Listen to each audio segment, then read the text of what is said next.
ඒගොල්ලන්ට වැරදිච්ච තැන තමයි මේක. ඒ වෙලාවේ නැවක් ඇතුලේ කවදාවත් එහෙම හොටෙල් එකක් වගේ තිබිලා නැහැ. අයිස් තියෙන තැන්වල අයිස් කුට්ටි තියෙන තැන් හරහා මේගොල්ලෝ යද්දි අර ස්ටේෂන් වලින් පණිවිඩය වෙනවා ඔය යන්න එපා මේ ඔය අයිස් කුට්ටි වැරදුනොත් නැව ඩැමේජ් වෙන්න පුළුවන් කියලා.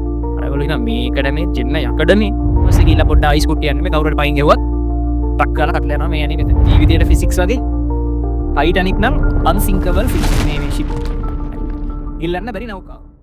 20 වන සියවසේ වෙච්ච ලොකුම වැරද්දක් මේක. වැරද්දක් කියන්නේ මේක දන්නේ නැති එක. 20 වන සියවසේ වෙච්ච ලොකුම වැරද්දක්. මිනිස්සු 1500ක් මැරෙනවා. හරිද?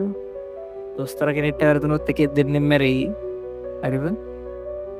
ඉංජිනේරුවෙක්ට වැරදුනොත් ගොඩක් මැරෙනවා. හරිද? දැන් ආවන්න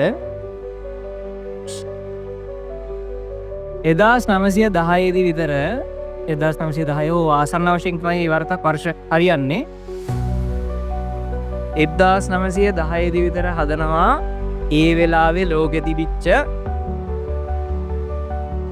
අනිත් සියලුම නැව් අභිබයා යන විදිහට ඉතාම හොඳ ඇතුළක්, ඉතාම ආරක්ෂිත පද්ධතියක්, ඉතාම ආරක්ෂිත තත්ත්වයක් එක්ක ලොකුම නැව ඒ වෙලාවේ තිබිච්ච ටයිටැනික් නැව. හරිද? ටයිටැනික් කිව්වහම ඕගොල්ලන්ට මතක් වෙන්නේ ජැක් රෝස් වුණාට මේකේ ඇතුලේ තියෙනවා ඉතාම බරපතල කතන්දරයක්. ඒ නැව මාකට් කරනවා මේක ගිල්ලන්න බෑ. මේක හදලා තියෙන මූලද්‍රව්‍ය මේක නෙමෙයි. හදලා තියෙන අමුද්‍රව්‍ය එක්ක මේකට දාලා තියෙන දේවල් එක්ක මේක ගිල්ලන්න බෑ. මේ අන්සින්කබල් ෂිප් කියන එක තමයි මේගොල්ලන්ගේ තියෙන මොකක්ද ඒකට කියන්නේ මේ මොනවද ඒකට කියන්නේ නම් මතක නෑ මොනවා. දැන් ජීවිතේට ෆිසික්ස් වගේ ටයිටැනික් නම් අන්සින්කබල් ෆිෂ් මේ ෂිප්. ගිල්ලන්න බැරි නෞකාව. මේකේ තියෙන ඉන්ජිනේරින් ඩිසයින් එකත් එක්ක මේක ගිල්ලන්න බැරි නෞකාවක් විදිහට තමයි මේගොල්ලෝ මේක හදන්නේ. කියන්නේ මේගොල්ලෝ මේක මාකට් කරන්නේ. ඒ වෙලාවේ නැවක් ඇතුලේ කවදාවත් එහෙම හොටෙල් එකක් වගේ තිබිලා නැහැ. නැව් කිව්වහම නැව්. දැන් නම් නැව් කියන්නේ කොහොමත් හොටෙල් වගේනේ. ඒ වෙලාවේ ඒක නැවක් ඇතුලේ හොටෙල් එකක් වගේ ඉතාලම හොඳින් තිබිච්ච මේ කියන්නේ ඒ වෙලාවේ තිබිච්ච මාර ප්‍රොඩක්ට් එකක් ඒක. ඊට පස්සේ ඒගොල්ලෝ ලෝකේ ඉන්න ධනවත්ම පුද්ගලයන්ට ආරාධනා කරනවා මෙන්න මේ නැව පළවෙනි ගමන යන්නේ එන්න ටිකට් ගන්න කියලා. එතකොට මේ ටිකට් එහෙම ඇත්තටම බහුතරයකට ගන්න බැරි තරම් ඉක්මනින් විකිණිලා ගිහිල්ලා ලෝකේ තියෙන ලෝකේ ඉන්න ධනවත්ම පුද්ගලයෝ තමයි මේ ටිකට් එක මුල්ම ගමන සඳහා නැවේ ආරම්භක ගමන සඳහා ගන්නේ. මොකද පැහැදිලිව මේ ඉන්ජිනියර්ස්ලා කැප්ටන් ඔක්කොම කියන මේක ගිල්ලන්න බය වෙන්න එපා ආයිති. මැරුණත් ගිලෙන්නේ නැහැ. හරිද? ගිලෙන්නේ නැහැ මේ නැව කිය. ඊට පස්සේ දැන් මේගොල්ලෝ යාත්‍රා කරනවා ඇට්ලාන්ටික් මූදේ 1912 විතර. පළවෙනි ගමන. ඇට්ලාන්ටික් මූදේ යාත්‍රා කරනද මේක යකඩ වලින් හදලා තියෙන්නේ මේ නැව. ඊට පස්සේ මෙයාගොල්ලෝ යාත්‍රා කරනකොට මේ අර අයිස්බර්ග් ඒ කියන්නේ මොනවද? අයිස් තියෙන තැන්වල අයිස් කුට්ටි තියෙන තැන් හරහා මේගොල්ලෝ යද්දී අර ස්ටේෂන් වලින් පණිවිඩය වෙනවා ඔය යන්න එපා මේ ඔය අයිස් කුට්ටි වැරදුනොත් නැව ඩැමේජ් වෙන්න පුළුවන් කියලා. අර ඒගොල්ලෝ හිනා මේක ඩැමේජ් වෙන්න යකඩනේ. මේව හදලා තියෙන්නේ හොඳම යකඩ වලින් හොඳම නිර්මාණයක් හොඳම ඉන්ජිනේරින් ඩිසයින් නම් මේක කැඩෙන්නේ කොහොමද කියලා. හරිද? ඒගොල්ලෝ කියනවා මේක කැඩෙන්නේ අපි යනවා. ඒගොල්ලෝ යනවා. ඇත්තටම ඒක තියෙන ඩිසයින් එක අනුව ඒ යකඩ ඒ ඩිසයින් එක අයිස් කුට්ටියක් වැදිලා කැඩෙන්න බෑ කොහොමඩවත්. මොකද ඒවා තිබිච්ච ප්‍රස්ථාර මොකද මැටීරියල් සයන්ස් කියන්නේ මැටීරියල් ඉන්ජිනියරින් කියන්නේ මාර ලොකු ෆීල්ඩ් එකක්.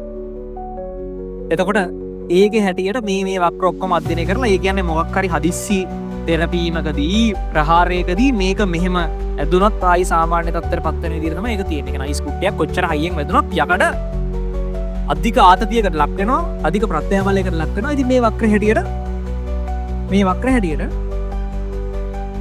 මේ යකඩවලට කිසි ප්‍රශ්නයක් වෙන්න විදියක් නැහැ. මේ හරියට වගේ ඇවිල්ලා ඒ අධික ආතතිය යටතේ මේ හරියට වගේ ඇවිල්ලා නැවත සාමාන්‍ය තත්ත්වයට පත් වෙනවා. ඒ අයිස් කුට්ටියක් වෙයිලා කවදාත් ඒ දේවල් වෙන්න බෑ. ඒගොල්ලෝ යනවා අයිස් කුට්ටියට. ගියාට පස්සේ මොදුනේ කිරිට මම කියන්න දෙයක් නැහැ. අයිස් කුට්ටියක් වෙන්න මේක. එයාට ප්ලේට් කැඩිලා ගිලෙනවා. විනාශ වෙනවා. ඒගොල්ලන්ට වැරදිච්ච තැන තමයි මේක. ඒ කියන්නේ මේකේ ප්‍රශ්නේ තියෙන්නේ මේ නැවක් හදනවා කියන්නේ සිද්ධි ගොඩාක්නේ. ගිලෙන්නේ නැති හැම දෙයක්ම හිතන්න ඕනේ. මේගොල්ලෝ යකඩ ප්ලේට් වලත් එහෙම ලොකු අවුලක් නැහැ. අවුල තියෙන්නේ යකඩ ප්ලේට් දැන් නැව හදද්දී යකඩ ප්ලේට් මෙහෙම තියලා සම්බන්ධ කරන්න බේ ඔගොල්ලෝ දැකලා තියෙනවා මොන හරි ඔය දැමුවේ තියෙන ඔය එළියෙන් බැලුවත් ඔය බිල්ඩින් වල එහෙමත් මේ යකඩ ප්ලේට් සම්බන්ධ කරලා තියෙනවා මෙහෙම ඇන වලින් නැවුවලත් එහෙමයි යකඩ ප්ලේට් සම්බන්ධ කරලා තියෙනවා මේ වගේ රිවට් වලින් ලොකු රිවට් වලින් සම්බන්ධ කරලා තියෙන යකඩ ප්ලේට් දැකලා තියෙනවන්නේ ලොකු යකඩ ප්ලේට් සම්බන්ධ කරන්නේ මේ වගේ රිවට් වල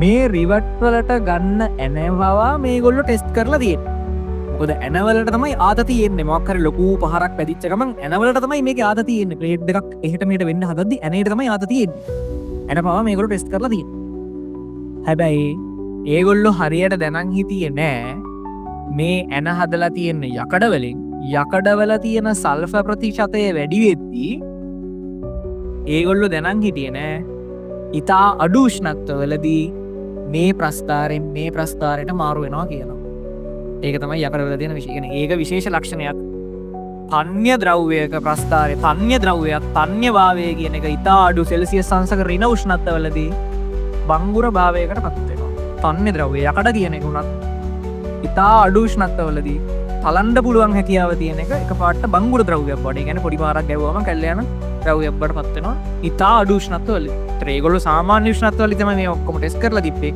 අයිස් කුට්ටි දිය වෙච්ච ග්ලැසියර් තියෙන ඒ පැතිවල උෂ්ණත්වය කියන්නේ සෙල්සියස් ඍණ ගණන් සාමාන්‍ය යකඩවල ප්‍රස්ථාරයෙන් ඒක උනාට සෙල්සියස් ඍණ ගණන් වලදී මේ තන්‍ය ද්‍රව්‍ය බංගුර ද්‍රව්‍යයක් බවට පත් වෙනවා ඊට පස්සේ මේ ඇණය බංගුර ඇණයක් බවට පත් වෙනවා මේ ඇනේ බංගුර ඇණයක් බවට පත් වුණා කියලා ඒගොල්ලෝ දන්නේ නැහැ ඊට පස්සේ ගිහිල්ලා පොඩ්ඩ අයිස් කුට්ටියක් නෙමෙයි කවුරු හරි පයින් ගැව්වත් ටක් කරලා කඩලා යනවා මේ ඇනේ මෙතන ඇනේ තමයි කැඩෙන්නේ ඔක්කොම හරි ඇන සෙට් එක කැඩෙනවා ඇන තනින් තනින් කැඩලා යනවා ප්ලේට් කෙලවෙනවා නැව ඇතුළට වතුර එනවා ඒක තමයි වෙන්නේ නැවේ තියෙන මේ ඇනේ සාමාන්‍ය ප්‍රස්ථාරයේ තිබ්බනම් මොකුත් වෙන්නේ නැහැ මේ ඇනේට යකඩ මේ අයිස් කුට්ටියක් නෙමෙයි මොකෙක් ඇවිල්ලා වැදුනොත් මොකුත් වෙන්නේ නැහැ ඒත් ප්‍රශ්නේ තියෙන්නේ මේ ප්‍රස්ථාරේ බවට පත් වෙනවා කියලා දැනන් හිටියේ නැහැ සෙල්සියස් අංශක ඍණ ගණන් වලදී ඍණ ගණන් වලදී මේ ප්‍රස්ථාරේ වෙලා පොඩි විතතියකදී පොඩි බලයක් දීපු ගමන් පොඩි කියන්නේ නෙමෙයි පොඩිම නෙමෙයි දීපු ගමන් මේක කැඩලා යන තත්ත්වයට පත් වෙනවා ඇන වලින් කැඩෙනවා ප්ලේට් ගලවිලා ඇතුළට වතුර එනවා වතුර ඇවිල්ලා තමයි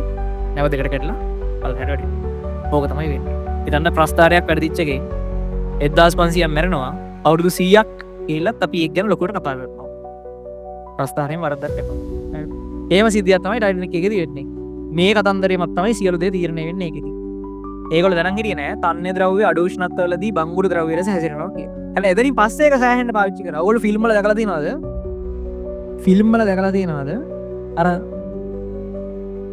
හොරු එහෙම හොරු පයින්න හරි නැත්නම් මොකක් හරි ඒක අර වෙන තැනකට පණිද්දිය අගුලක් එහෙම තියෙද්දි ලොකු ලොක් එකක් එහෙම තියෙද්දි මොකද ස්ප්‍රේ එකක් ගහලා ඒ ලොක් එක සීතල කරලා නිකන් පයින් එහෙම ගහලා කඩලා දානවා කියලා තියෙනවා ෆිල්ම් වල ඒකත් ඒකම තමයි මොන හරි තැනකට යද්දි කෙනෙක් ඔයා හොරෙක් නම් ඔයාට කරන්න පුළුවන් හොඳ දෙයක් තමයි ඒ වගේ ස්ප්‍රේ එකක් ගන්නවා ඒ ස්ප්‍රේ එකෙන් වෙන්නේ අධික සීතල වෙනවා එකපාරට යකඩ දන්වැල් හෝ ලොක් හෝ ඒකට ඒ අධි සීතල ස්ප්‍රේ